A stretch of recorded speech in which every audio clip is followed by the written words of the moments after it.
Have you ever wondered how native English speakers talk about their relationships?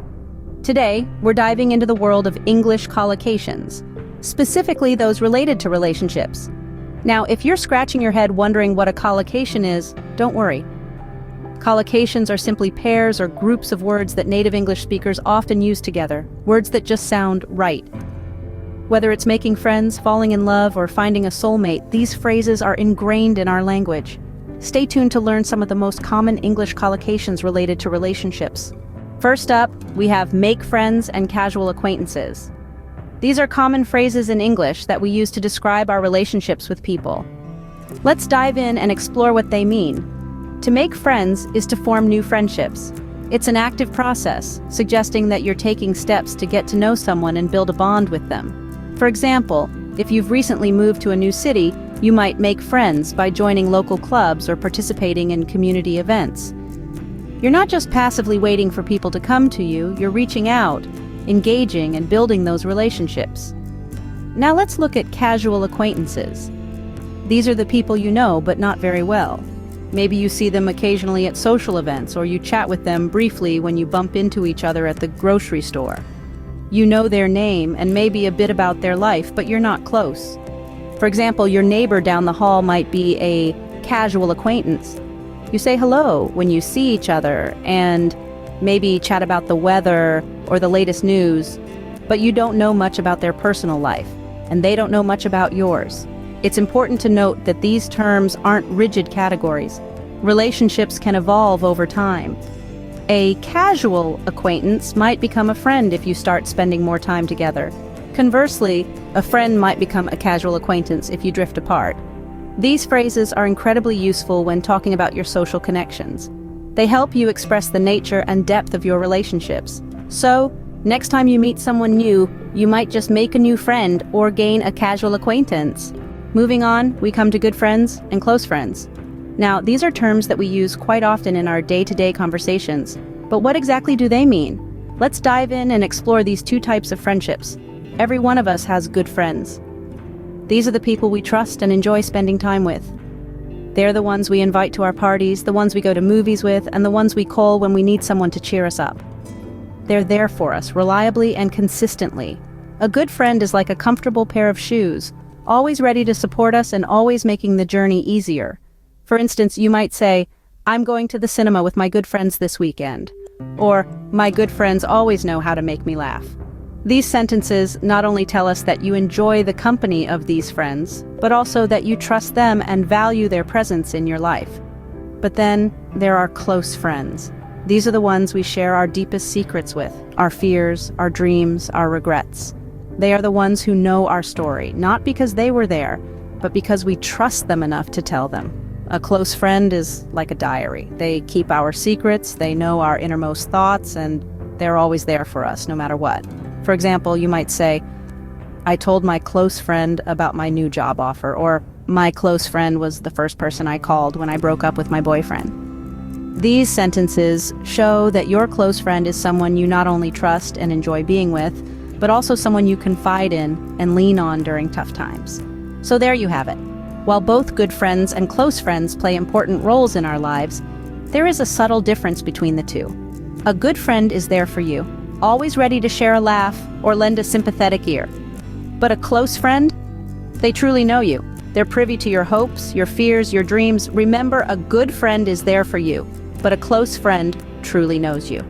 Now, let's dive into some romantic collocations, love at first sight and fall in love. Our first phrase, love at first sight, is often used in fairy tales and romantic novels, but it also finds its place in real-life conversations.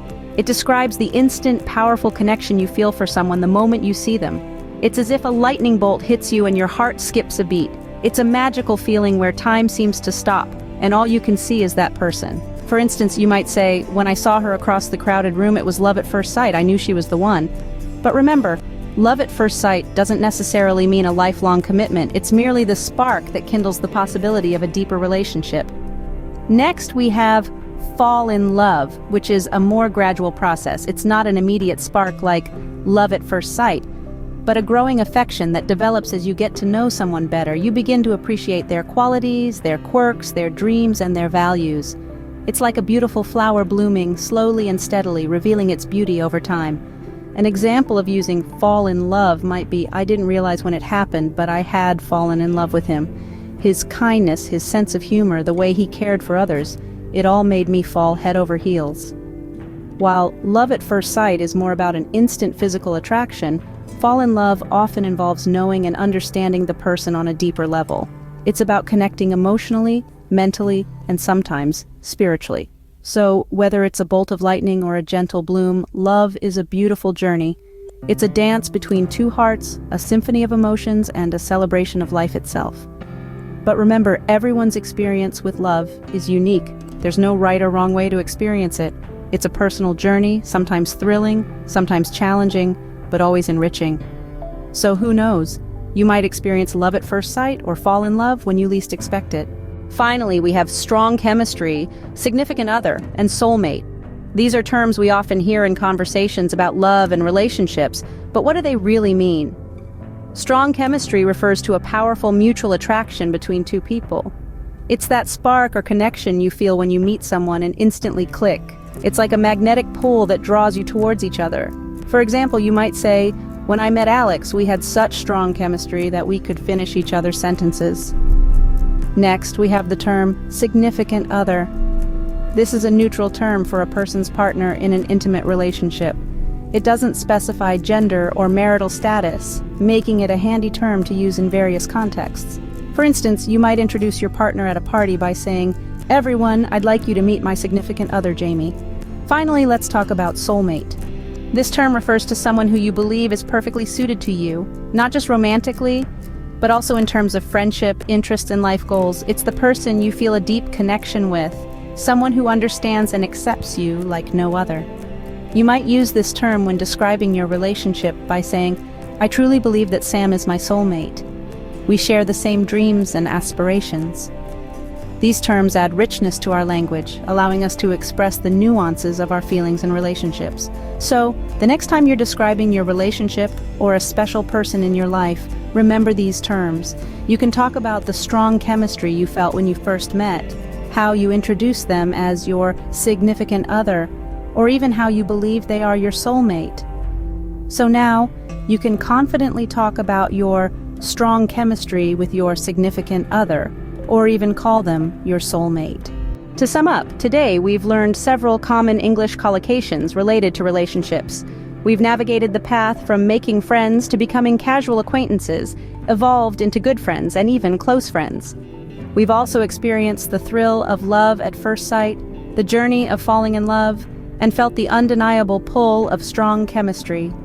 We've met our significant other, and maybe, just maybe, found our soulmate.